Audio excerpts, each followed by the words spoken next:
En 2024, 90% d'entre vous n'atteindront pas leur objectif et tout ça à cause d'eux.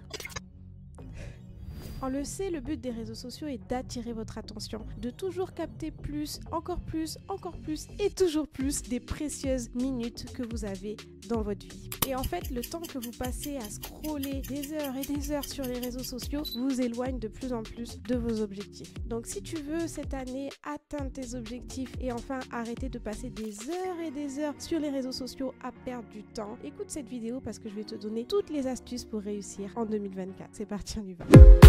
Yeah. Yeah, yeah, yeah, yeah.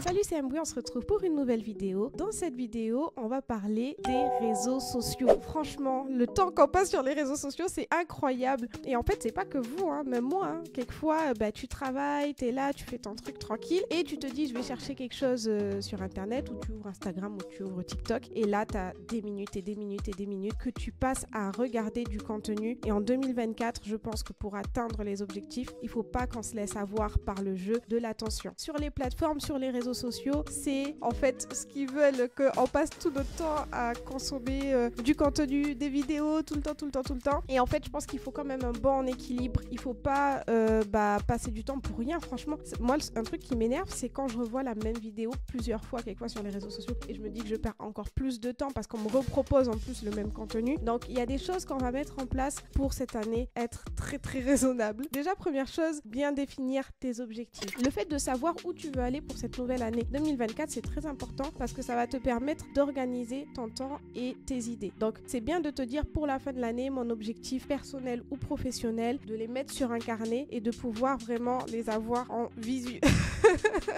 Déjà, ça, c'est l'étape 1. Étape 2, c'est organiser ton agenda. Moi, c'est quelque chose que j'ai fait la semaine dernière et je me suis dit, en fait, il y a tellement de choses à faire que si je note pas quelque part ce que je dois faire en premier, le lundi, le mardi, le mercredi, finalement, il n'y a rien qui va avancer. Donc, comme je vous ai dit tout à l'heure, vous listez vos objectifs, vous transformez ces objectifs en actions et ces actions-là, vous les mettez dans un Notion ou dans un Google Agenda pour être sûr de pouvoir les réaliser. Moi, ce que j'ai fait sur Notion, c'est que je me suis fait une to-do list. Je sais que tous les matins, j'essaye de faire 3 tâches principales de ma to-do list et à côté de ça, les après-midi, j'ai organisé mon agenda pour pouvoir avancer sur la création de vidéos YouTube, l'amélioration de mon site web ou encore même la création de mes formations. Donc du coup, comme je vous ai dit, si vous voulez que tous vos projets avancent, il faut vous organiser. Objectif égale tâche égale agenda avec un créneau bien précis pour les réaliser. Troisième astuce que je voulais te partager, c'est que il faut mettre en place un temps limite sur Internet. On le sait, sur iPhone, on peut voir le temps passé sur les réseaux sociaux et on peut mettre une notification qui nous dit attention, t'es resté 1 heure, t'es resté 2 heures et mettre un temps limite à notre consommation de vidéos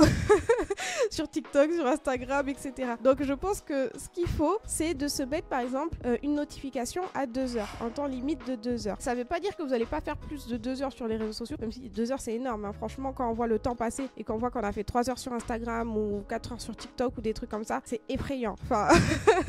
Vraiment. Donc du coup, c'est pas de se dire 2 heures et après les 2 heures, après les 2 heures quand je suis prévenue, je stresse parce que je sais que toute la soirée j'irai plus sur les réseaux sociaux parce que le temps limite que je me suis fixé, c'est mort. Moi, je le vois pas comme ça, je le vois vraiment comme un rappel qui fait dire oh là, t'as passé 2 heures sur les réseaux sociaux, donc fais attention pour le reste de ta journée pour ta consommation de contenu. Aussi, il y a une différence entre le contenu éducatif et le contenu de divertissement. Là, je parle vraiment du divertissement. Vous voyez, on peut se former en ligne, on peut apprendre des choses. Vraiment, Internet, c'est très bien parce qu'il y a du contenu et qu'on peut évoluer aussi sur Internet. Ou quand c'est un métier, vous voyez, si vous êtes community manager, vous n'allez pas vous mettre un temps limite d'1 heure.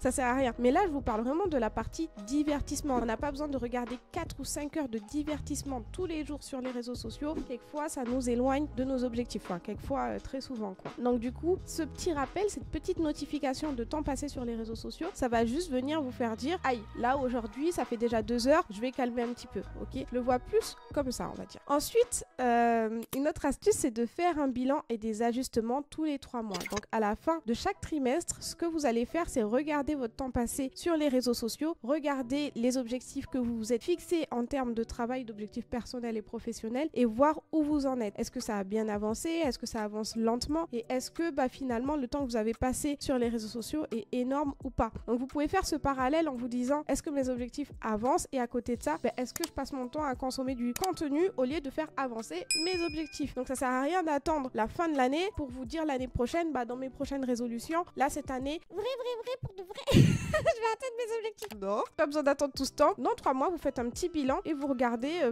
pour les plus chauds d'entre vous, même à la fin du mois, vous pouvez le faire. Mais déjà, tous les 3 mois, c'est pas mal. Vous regardez où vous en êtes, faites vos petits ajustements. Ensuite, une idée que je voulais vous partager aussi, c'est de lire au moins un livre sur les habitudes cette année. Je vais pas vous dire lisez tous les jours des livres de développement personnel. Non, si vous n'avez pas envie ou si c'est pas quelque chose qui vous passionne, ce n'est pas la peine. Moi, je sais que j'essaie de me le mettre en objectif. C'est pas un réflexe chez moi forcément de lire tout le temps. Mais là, pour cette année, je me suis réécrit en objectif de tous les soirs faire minimum une demi-heure à 1 heure de lecture. Et moi, la lecture que j'aime, c'est la lecture de livres pour apprendre de nouvelles compétences en marketing notamment et la lecture sur le développement personnel par rapport à la productivité, la gestion de temps, le succès. C'est des choses que j'aime lire.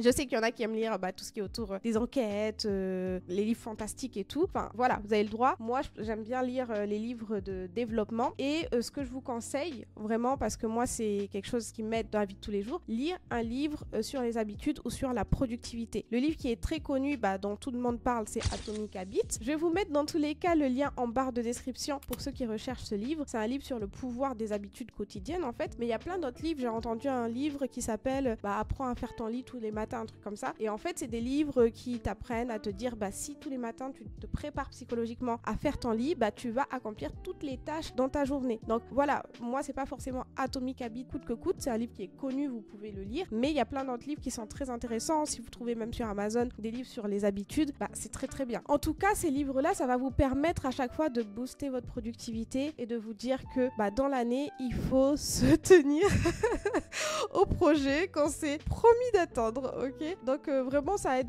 moi je trouve ça motive, moi tous ces trucs là ça me motive, les livres, les podcasts, etc. C'est vraiment des choses que... Les podcasts je regarde quand je me maquille, souvent le matin, au lieu de juste me maquiller et me coiffer, je mets un podcast, comme ça c'est une pierre deux coups. En même temps ça me motive pour la journée et puis j'apprends des choses en podcast, ça dépend du podcast, et en même temps voilà, je me maquille et je perds pas de temps. Et le soir, du coup la lecture, mais c'est moins évident, hein, franchement.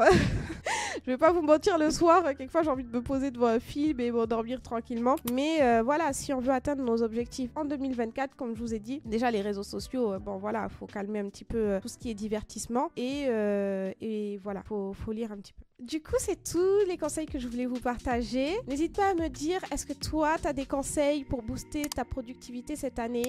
Mettre en commentaire, parce que je prends aussi, et je pense que tout le monde prend, des conseils pour diminuer un petit peu les réseaux sociaux, pour booster la productivité, pour atteindre ses objectifs en 2024. N'hésitez pas vraiment à partager ce que vous avez. De toute façon, je vous mets un petit commentaire pour que vous puissiez partager vos idées. Et moi, de mon côté, j'ai pensé à cette vidéo parce que déjà, j'ai vu des posts sur Instagram qui disaient ça, qu'en 2024, il y aura encore plus et plus de consommation de contenu sur les réseaux sociaux et je me suis dit franchement il y a du positif parce que c'est cool de pouvoir être servi en termes de choses à regarder. On va pas se mentir, la télé franchement c'est plus trop intéressant, donc c'est vrai que quand il y a des choses sur les réseaux sociaux on est tous contents, on va dire, parce qu'on a du contenu à regarder, mais il faut faire attention de pas rester toute sa journée sur les réseaux sociaux. Franchement il y a des moments où voilà, faut se concentrer aussi sur ses objectifs. Bref, donc je voulais vous partager ça parce que moi du coup de mon côté, c'est ce que je vous disais, j'ai commencé à travailler sur ça, à mettre en place mes objectifs, à faire mon petit notion, à organiser mon agenda et à tous les jours réaliser les actions qui sont dans mon agenda. Donc